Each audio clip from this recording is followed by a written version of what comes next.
15 থেকে 16 বছরের কম বয়সীদের জন্য সোশ্যাল মিডিয়া ব্যবহার কি বন্ধ হতে যাচ্ছে? ভারতের আয়োজিত আন্তর্জাতিক এআই সামিটে ফ্রান্সের প্রেসিডেন্ট ইমানুয়েল ম্যাক্রো একটি গুরুত্বপূর্ণ বক্তব্য রাখেন। তিনি সামাজিক যোগাযোগ মাধ্যমে শিশুদের নিরাপত্তা নিশ্চিত করার জন্য বয়সসীমা প্রবর্তনের প্রস্তাব দিয়েছেন। ম্যাক্রো বলেন, ইউটিউব, ইনস্টাগ্রাম, ফেসবুক, হোয়াটসঅ্যাপের মতো প্ল্যাটফর্মগুলো কিশোরদের মানসিক বিকাশে বড় প্রভাব ফেলে এবং এ ধরনের অ্যালগরিদম প্রায় বিদেশি শক্তি নিয়ন্ত্রণে থাকে। ম্যাক্রোর মতে শিশুদের মস্তিষ্ক এখনো বিকাশের পর্যায়ে থাকে। এই সময় তারা সহজেই ট্রেন্ড ভিডিও বা নিউজের মাধ্যমে প্রভাবিত হতে পারে। প্ল্যাটফর্মের অ্যালগরিদম ঠিক করে কোন কন্টেন্ট কতজনের কাছে পৌঁছাবে, কোন ভিডিও জনপ্রিয় হবে এবং কোন মতবাদ বেশি ছড়াবে। যদিও এই নিয়ন্ত্রণ বিদেশি শক্তির হাতে থাকে, তবে এটি শিশুদের চিন্তাভাবনা ও মানসিক বিকাশের নেতিবাচক প্রভাব ফেলতে পারে। তিনি আরও সতর্ক করেছেন যে অনিয়ন্ত্রিত সোশ্যাল মিডিয়া বিভাজন, মিথ্যা তথ্য, বর্ণবৈষম্য এবং ঘৃণার প্রসার ঘটাতে পারে। অনেক সময় ব্যবহারকারীরা অজ্ঞাত পরিচয় ব্যবহার করে বিভাজনমূলক কন্টেন্ট ছড়ান। তাই ম্যাক্রো সমর্থন করেছেন 15 থেকে 16 বছরের কম বয়সীদের জন্য সোশ্যাল মিডিয়া ব্যবহার সীমাবদ্ধ করার প্রস্তাব। এই বক্তব্য ভারতীয় দর্শকদের জন্য বিশেষভাবে গুরুত্বপূর্ণ, কারণ ভারত বিশ্বের বৃহত্তম ডিজিটাল বাজারের একটি, যেখানে 500 মিলিয়নের বেশি মানুষ ফেসবুক, হোয়াটসঅ্যাপ ও ইনস্টাগ্রামে সক্রিয়। তাই শিশুদের সুরক্ষা, অ্যালগরিদমের স্বচ্ছতা এবং ডিজিটাল শিক্ষার গুরুত্ব এখন আরও বাড়ছে।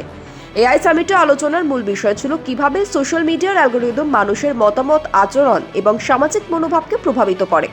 বিশেষজ্ঞরা বলছেন, শিশুদের ক্ষেত্রে এটি আরও প্রভাবশালী, কারণ তারা এখনও সমালোচনামূলক ও বিশ্লেষণাত্মক চিন্তাভাবনা শেখার পর্যায়ে আছে। ফ্রান্সের প্রেসিডেন্ট ম্যাক্রোর মন্তব্য আন্তর্জাতিক পর্যায়ে ব্যাপক প্রতিক্রিয়া সৃষ্টি করেছে। অনেকেই মনে করছেন এটি শিশুদের মানসিক স্বাস্থ্য ও নিরাপত্তার জন্য জরুরি। আবার কিছু সমালোচক বলছেন সোশ্যাল মিডিয়া নিয়ন্ত্রণ করলে প্রকাশের স্বাধীনতা সীমিত হতে পারে। তবে ম্যাক্রো সতর্ক করেছেন, শিশুদের মস্তিষ্ককে বিদেশি অ্যালগরিদমের হাতে ছেড়ে দিলে সমাজের জন্য বিপদ তৈরি হতে পারে। ভারত এই এআই সামিটের প্রয়োজন এবং আন্তর্জাতিক সমর্থনকে ইতিবাচকভাবে গ্রহণ করেছে। দেশের মধ্যেই ডিজিটাল নিরাপত্তা ও শিশু সুরক্ষায় সচেতন এবং সরকার বিভিন্ন প্ল্যাটফর্মে নিয়ম কানুন কঠোর করছে। এমন আন্তর্জাতিক আলোচনা ভারতের প্রচেষ্টাকে আরও শক্তিশালী করছে। সোশ্যাল মিডিয়া শিশুদের জন্য দুইধারী তলোয়ারের মতো। সঠিকভাবে ব্যবহৃত হলে এটি শিক্ষা, বিনোদন ও সামাজিক সংযোগের সুযোগ বাড়ায়, কিন্তু অ্যালগরিদম ও বৈশ্বিক প্রভাবের নিয়ন্ত্রণের অভাবে শিশুদের মানসিক ও সামাজিক বিকাশে ঝুঁকি দেখা দিতে পারে। ম্যাক্রো এই বিষয়টি তুলে ধরেছেন, যা আন্তর্জাতিক পর্যায়ে ব্যাপক বিতর্কের জন্ম দিয়েছে।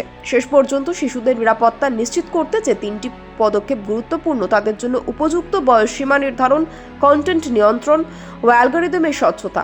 ভারতের মতো দেশে দর্শকদের জন্য এটি আশ্বাসের বিষয়, কারণ তারা দেখছেন যে বিশ্ব নেতারা শিশুদের ডিজিটাল সুস্থতা এবং নিরাপত্তার দিকে গুরুত্ব দিচ্ছেন।